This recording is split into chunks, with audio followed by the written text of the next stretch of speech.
Just a little fill you in what we're out here doing today. You're gonna have to excuse me, I'm usually on the other end of the camera, but started out with a harebrained idea. My son has been helping a good buddy of mine set up decoys on the ride to and from. They discussed he wants to call a turkey in for me, have me shoot it with my deceased father's Flintlock. My dad was an avid muzzleloader shooter. He built muzzleloaders, and in '95 he decided he was going to build himself a Flintlock shotgun so he could hunt spring gobblers with it. Now he was using number 6 shot in a paper cartridge, and his max yardage was 20-25 yards. With our newer technology and the TSS shot becoming widely available, I went and ordered myself some number 9 shot. I'm a little embarrassed to tell you how much I paid for it, so I'm not going to. I'm working up a load to shoot out of a 69 caliber, which is equivalent of pretty close to a 14 gauge smooth bore Flintlock. This is what our wads are looking like. This one actually was fired already. I probably could reuse it, and I'm actually going to try it. If we can find them, we can reuse them. The plastic is a lot stiffer, but it is separating from the shot, and I'm getting a little better performance. Max yardage, I am guessing, haven't quite figured it out quite yet, but it's probably going to get me, this wad's probably going to get me another 5. I don't think I'll get to 30 yards. Right now I'm patterning at 25. I'm sorry, I won't get to 35. 30 yards, I think, and in I could kill a turkey. So I was talking about the smoothbore he made. I figured I better show you some of the rifles he made. This is my 45 caliber Flintlock that I was able to, for my graduation present of high school, he allowed me to pick all the patterns, the carvings, the inlays that I wanted on this. Got my dad's 54 that he built this for himself so he could go out west and hunt elk. He did end up coming home with a small elk, but 54 caliber. I am very fortunate to be able to have these. Like I said, my dad passed away in 2007, and he was my hunting buddy, just like my son is mine. So he's greatly missed, but I have these to carry on his tradition. All right, here we go.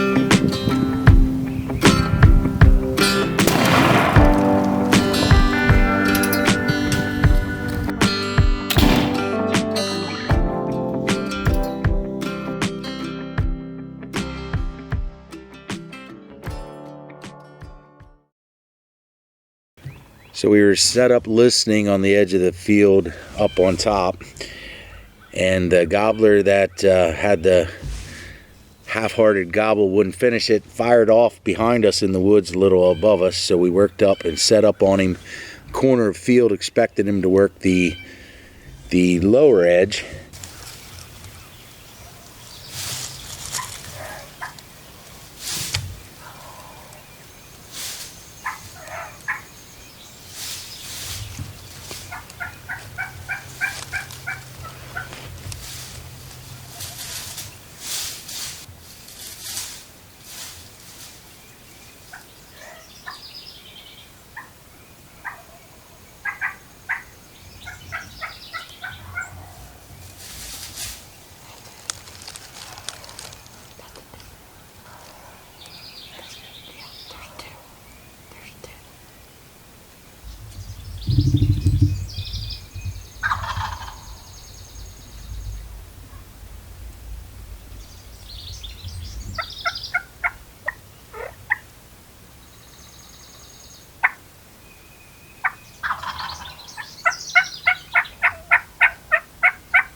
bugger came out about 75 yards out into the upper edge of the field, worked out across the field, gobbling his head off and strutting, and turns out he had one hen and 5 jakes with him. And they moved off. We could hear the hen doing some half-hearted yelps.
Kenny threw the kitchen sink at them and changed their mind.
The longbeard separated himself, and he was coming in for me behind some stuff, and I couldn't see him. I was going by his sound. He moved off to the right.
Go get him, Will. I can't.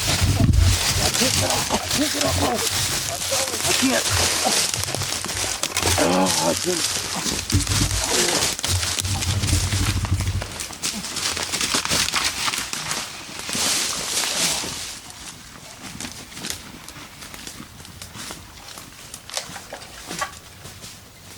Is that him? No, it's not Jake. No, I didn't. Jake? Oh. I couldn't see up over. You didn't get any of it? Oh, I got him strutting along that horizon. Okay. And then when they came here, I got him strutting. And Yeah, I know, but I can't go after it. Right down here. I can't go after it. My legs are... Both of them are asleep.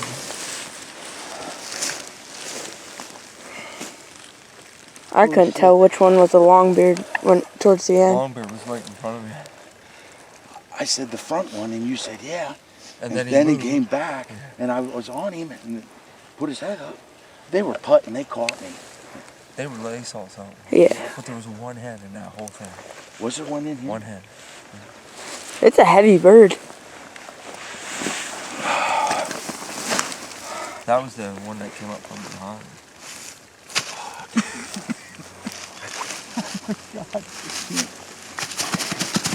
I'm gonna go grab the camera.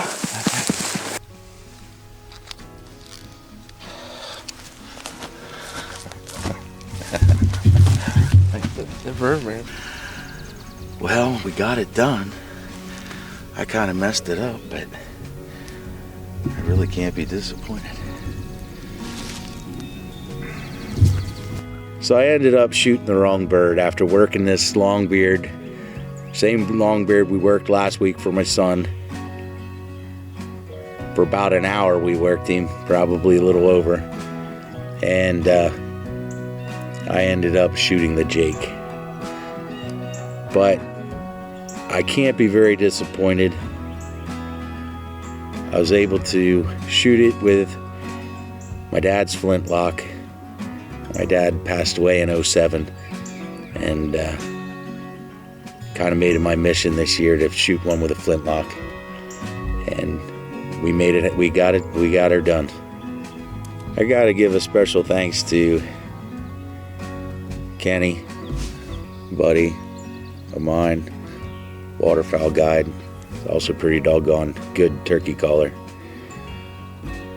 He wanted to be a part of the mission to kill one with a flintlock. He gave up his first day, didn't carry a gun, but called for us. And my son filmed it, and this is the first time, I think, since my son started hunting, that I killed something we were hunting before him. And it doesn't quite feel right, because normally we fill his tag first. But he wanted to film it, and I think he got some pretty cool footage of this guy out in the field strutting in the sun on a beautiful morning.